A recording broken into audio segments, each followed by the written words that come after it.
Hariom, hope you're all doing well. It's been a long time we haven't met.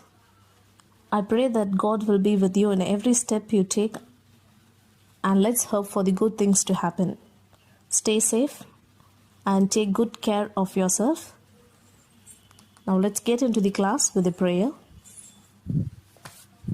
Close your eyes slowly. Take a deep breath and chant Om 3 times.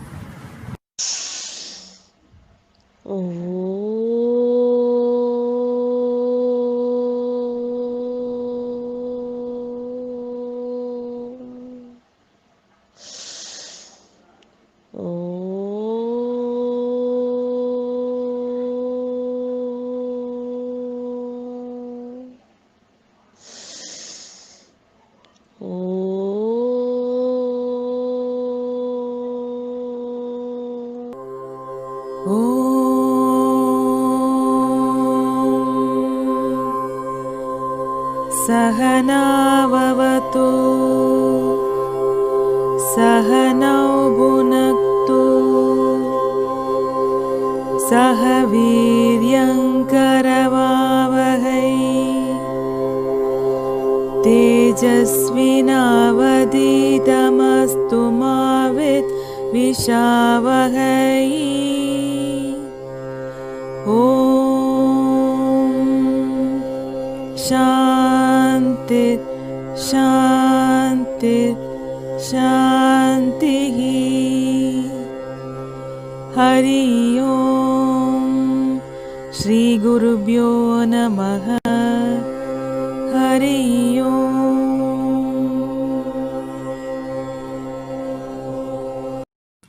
Learning objective: to trace the foundation and establishment of Mughal Empire in India, to know the career and achievements of 6 great Mughal kings, to understand the administrative and religious policies of the Mughal rulers, to gain knowledge about the cultural contributions of Mughals. Today we are going to see in History Unit 2 the Mughal Empire.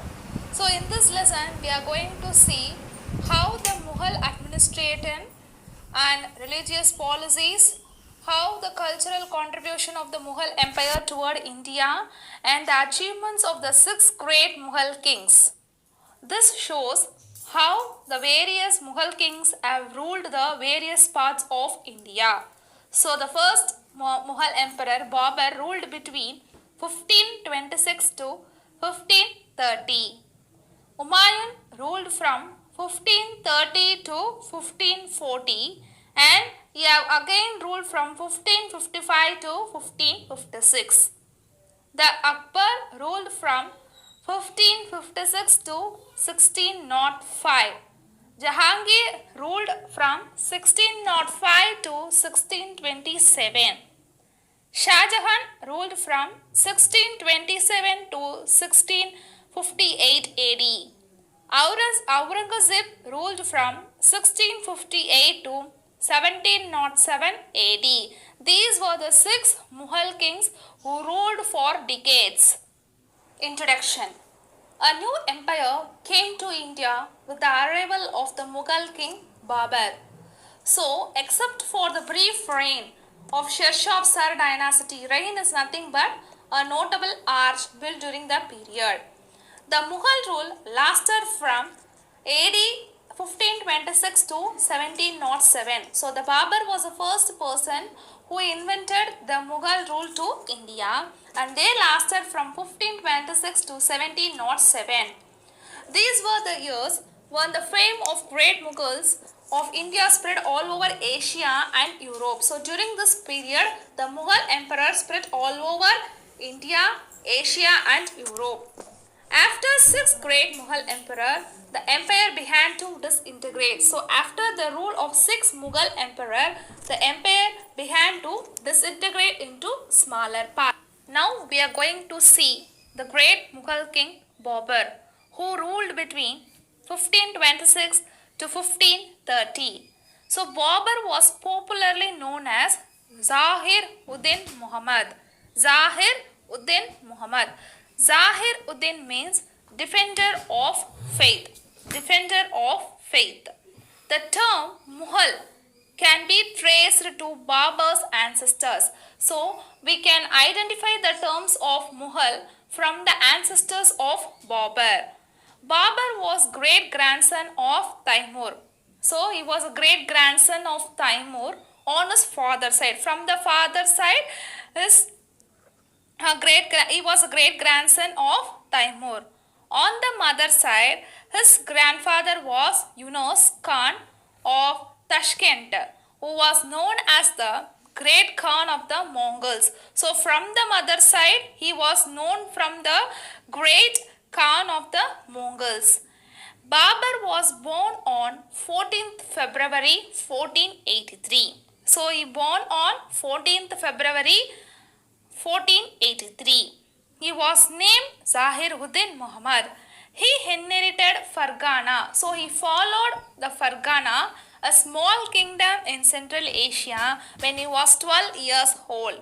But he was soon taken away from there by Uzbeks. After 10 years of adversity, after the 10 years of struggle, Babur established himself as the ruler of Kabul. And to see about Humayun, who was the eldest son of Babur. So Humayun ruled between 1530 to 1540 and 1555 to 1556. As per his father's will, accordingly his brother Kamran, Hindal and Askari got a province each. Yet each of the brothers aspired for the throne of Delhi. All the brothers wanted to assign the throne of Delhi. Humayun also had other rival, and notable among them was Afghan Sher Sir. So among the notable was Afghan Sher Sir. He was a ruler of Bihar and Bengal. Sher defeated Humayun at Chausa in the year 1539 and again at Kanuj he defeated Humayun in 1540. So Sher defeated Humayun at Chausa in the year 1539. At Kanuj he was defeated in the year 1540. Humayun defeated and overthrown had to flee to Iraq. So after he was defeated, he flew away to Iran. With the help of the Persian ruler Shah Tahmasp of the Safavid dynasty, Humayun succeeded in recapturing Delhi in the year 1555. So with the help of that Shah Tahmasp, he recaptured Delhi in the year 1555. But he died in 1556 when he fell down the stairs of his library in Delhi. So he had fallen from the steps in the library and he died in the year 1556. Next we are going to see about Sher Shah, who ruled Delhi from 1540 to 1545. Sher Shah was the son of Afghan noble Azan Suri.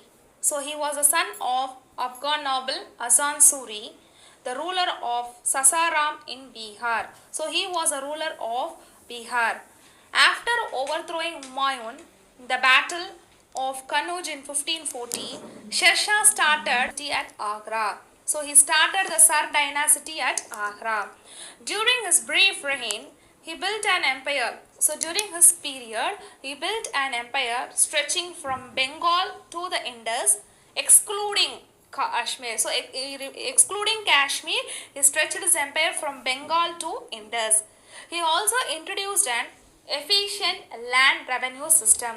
So Sher Shah introduced an efficient land revenue system. He built many roads and standardized coins, weights and measure. We are going to see about Akbar, who ruled the Mughal emperor from 1556 to 1605.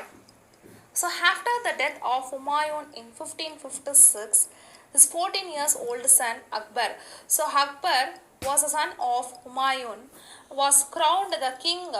Humayun trusted the general Bairam Khan. So he trusted his general Bairam Khan, became the regent and ruled on behalf of Akbar. As Akbar was minor, he was 14 years old, he could not able to rule the Delhi. So in the behalf of Akbar, Bairam Khan, the general of Humayun, ruled for a period of time. Hemu a general of Sar dynasty. So, a general of Sar dynasty named Hemu soon captured Agra and Delhi in 1556. In the same year, Bairam Khan defeated Emu. So, see conquest of Human ruler. Akbar conquered Malwa and part of Central Asia. His defeat of Rani Durgavati, a ruler of central province, is not appreciated, since the Rani did not do any harm towards Akbar. Akbar had no consideration for the good nature of ruler. So he had no consideration for the good nature of ruler. Another ruler of Akbar had to confront. So he want to confront another woman ruler of South India. She was the famous Rani Chand Bibi. So, regent of Ahmednagar. Rani Chand Bibi was a regent of Ahmednagar. The fight this woman put up imprisoned the Mughal army. So, this woman imprisoned the Mughal army so much that they gave her favorable terms of peace. We are going to see the next Mughal emperor Jahangir, who ruled the Mughal emperor from AD 1605 to 1627. Akbar was succeeded by his Prince Salim, his son, through a Rajput wife, who was also named as Nuruddin Muhammad Jahangir. See the Mughal emperor Shah Jahan, who ruled the Mughal period from AD 1627 to 1658. Prince Khurram, after a struggle for power, succeeded Jahangir, known as Shah Jahan, the meaning nothing but conqueror of king of the world. We are going to see about the famous king Aurangzeb, who ruled the Mughal emperor between AD 1658 to 1707.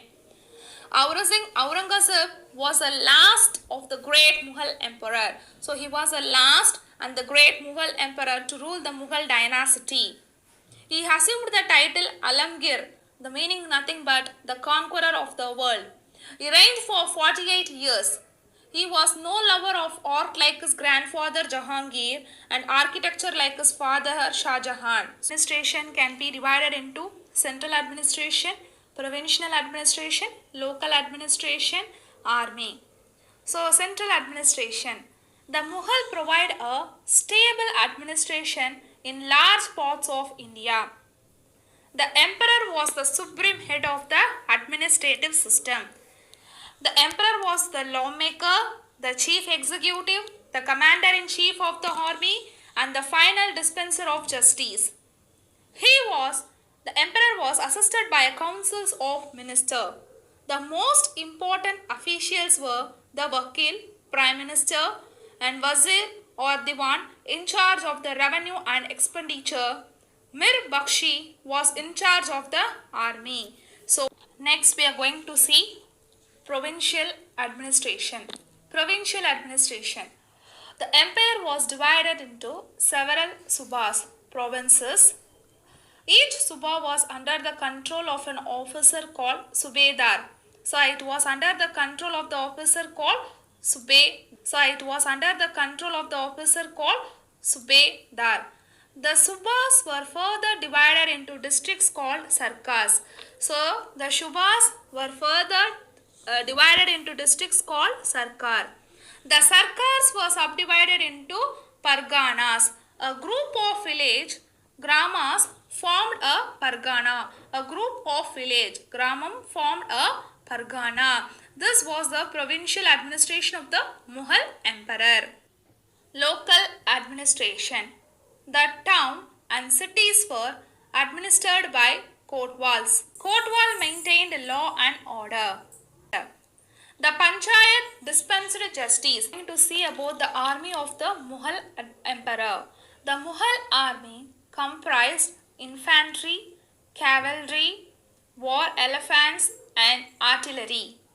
The emperor maintained a large number of trained and well-armed bodyguards and palace guards. So, we are going to see religious policies of the Mughal emperor. The Mughal emperor were the follower of Islam. Akbar was very liberal in his religious policy. In Akbar court, the Portuguese missionaries were great favorite. Akbar wanted to include the good principle of all religion into one single faith called Din Ilahi. Art and architecture of the Mughal emperor. Babur introduced the Persian style of architecture to India. He built many structures at Agra, Diana, Dholpur, Gwalior, but only few of them exist today. Learning outcome. We have traced the foundation and establishment of Mughal Empire in India. We know the career and achievements of 6 great Mughal kings. We understood the administration and religious policies of the Mughal rulers. Now we have gained the knowledge about the cultural contributions of Mughals.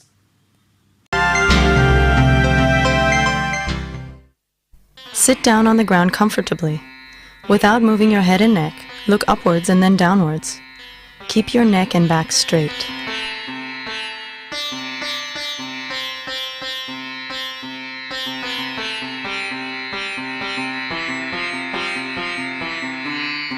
Now look at the sides alternating with the left and right. Do not move your neck while looking sideways.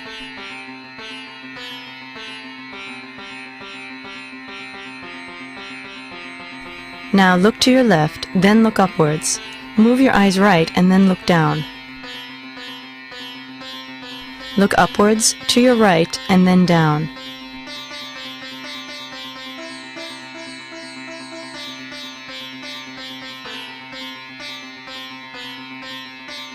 Now look upwards, then to your left and down.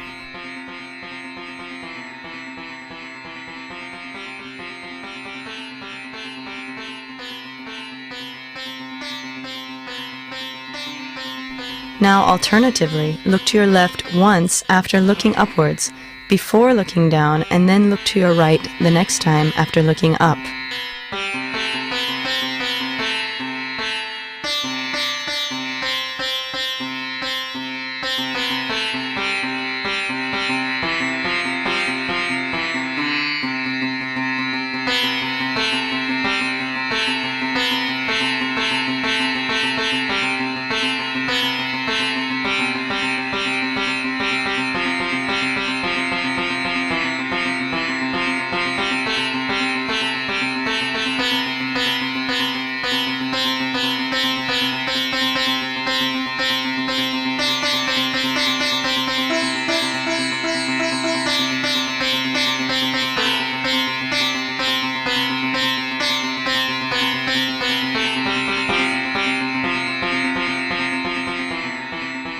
Close your eyes and rest for some time.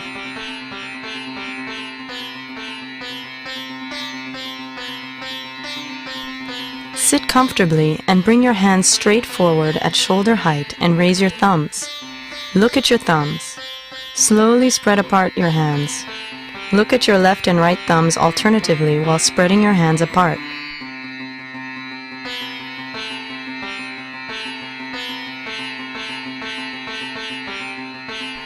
Bring your hands together, continuing to look at your left and right thumbs alternatively.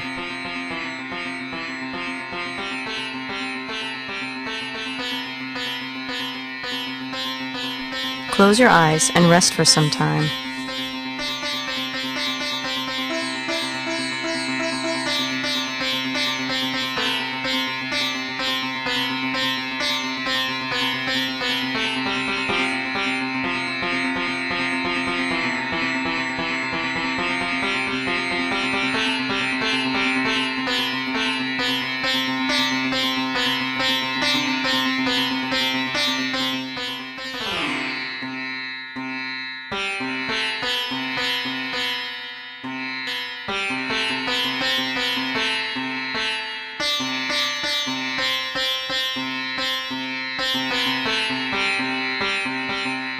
Close your eyes slowly. Take a deep breath and chant Om 3 times.